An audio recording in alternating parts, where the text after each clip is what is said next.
وجاءوا أباهم عشاء يبكون قالوا يا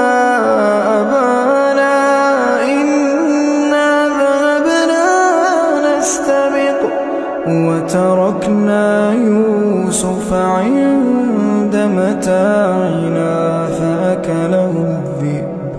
وما أنت بمؤمن لنا ولو كنا صادقين وجاءوا على قميصه بدم كذب قال بل سولت لكم